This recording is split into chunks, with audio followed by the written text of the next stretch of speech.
Circular knitting machine is a device which is used to create weft-knitted fabrics in a semi or fully automated fashion. It always produces a tube-shaped fabric. It is widely used throughout the knitting industry to produce fabric for its productivity and user-friendliness. In this video, I will give you clear concept how actually a circular knitting machine works. Many of circular knitting started from creel. Creel is used to place the yarn cone from where the yarn is supplied to machine through aluminum tube.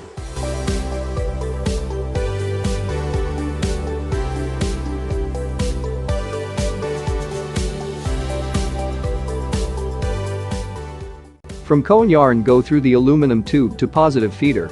Positive feeder is device which supply required amount of yarn to the needle with proper tension.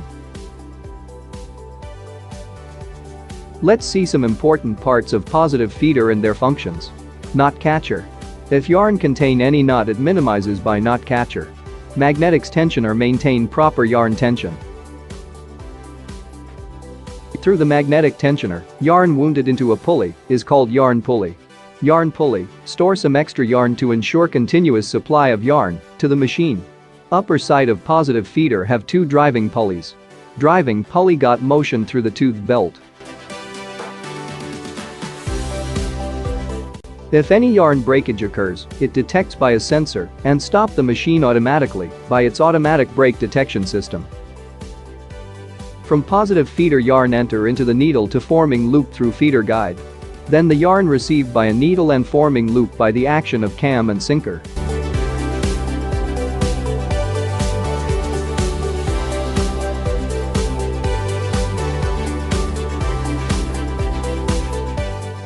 Cams are the devices which convert the rotary machine drive into a suitable reciprocating action for the needles and other elements.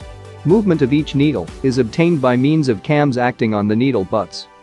The sinker is the part of the machine that coordinates with the needle to create a stitch. The sinker pulls down the loop and holds it in place, while the needle pushes the yarn into the loop. The sinkers are also designed to support the fabric once it is stitched, so that it does not pull too much on the yarn.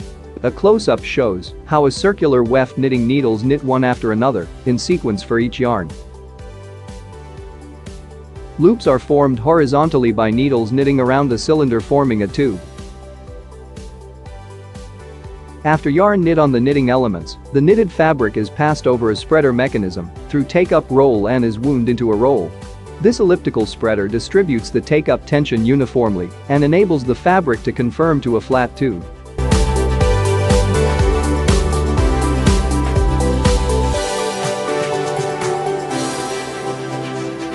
And finally cut the roll of fabric and sent it to inspection machine to detect any fault in the fabric.